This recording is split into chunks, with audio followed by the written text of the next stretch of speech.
सिद्धार्थ शुक्ला के गुजरने के बाद से पहली बार रश्मि देसाई ने सामने आकर सिद्धार्थ का जिक्र किया है। न सिर्फ जिक्र बल्कि सिद्धार्थ के बारे में काफी कुछ कहा है। Hello guys and welcome to cine speaks. मैं हूं ज्योति नाहक। आप चाहें तो इंस्टा पर जाकर हमें फॉलो कर सकते हैं। मेरी आईडी है ज्योति नाहक 7।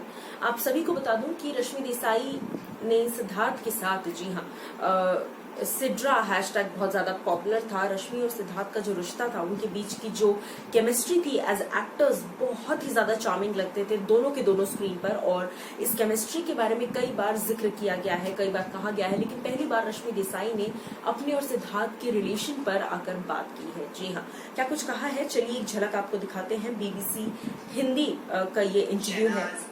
फिर असीम, आसिम, सबके साथ जो आपके रिश्ते थे, सब पे बातें की गई है, सबके साथ। जिस दिन सिद्धार्थ शुक्ला की अनटाइमली डिमाइस हुई, like when that happened, when that on that sad day, and मुझे पता है कि आपने कैसे रिएक्ट किया था।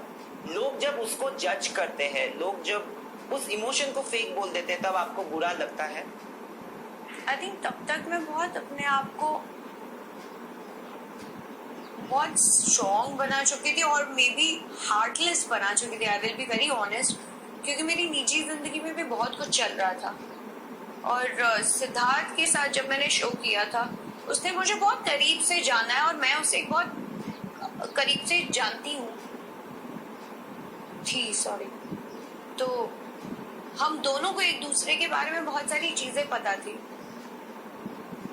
हमारी लड़ाई अलग तरीके से होती थी, क्योंकि मैंने उनसे हमेशा ये बात बोली थी कि बड़ी बॉडी में एक 10 साल का बच्चा है, वो ऐसा ही था।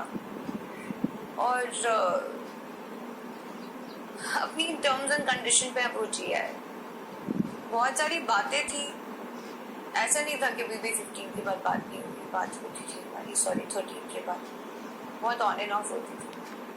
तो देखा आपने, रश्मि देसाई ने यहाँ पर सिद्धार्थ शुक्ला का पूरी तरह से जिक्र किया है और कहा है कि लोगों ने मुझे कितना फेक कहा सिद्धार्थ शुक्ला के गुजरने के बाद, मुझे उससे फर्क नहीं पड़ता। लेकिन हाँ, मेरा और सिद्धार्थ का जो फ्रेंडशिप था, मेरा और सिद्धार्थ का जो बॉन्ड था, वो हमेशा से प्योर था, प्योर रहेगा।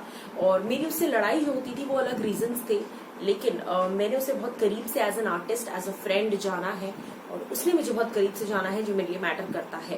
मेरी रश्मि देसाई के इस खुलासे पर आपको क्या है कहना, और रश्मि जितना इमोशनल हुई सिद्धार्थ के बारे में बात करते हुए, उस पर आपकी क्या है राय, बताइएगा जरूर।